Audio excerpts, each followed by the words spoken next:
Nos venimos a probar una de las mejores comidas centroamericanas que podrás encontrar en Típico Centroamericano acá en la ciudad de Lynn, Massachusetts, y le vamos a hacer la famosa prueba de aprobación. Acá en Típico Centroamericano podrás encontrar uno de los platos más vendidos que tienen, que es el platito de la casa, que trae sus 2 pupusas, carne asada, arroz, frijoles y ensalada. También podrás encontrar los famosos tacos de birria y los pastelitos de picado salvadoreño que no pueden faltar.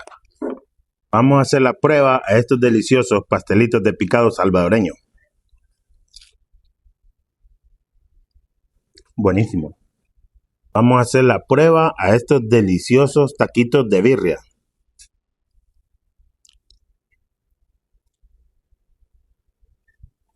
Buenísimo. Y no nos podíamos ir sin probar el famoso plato de la casa.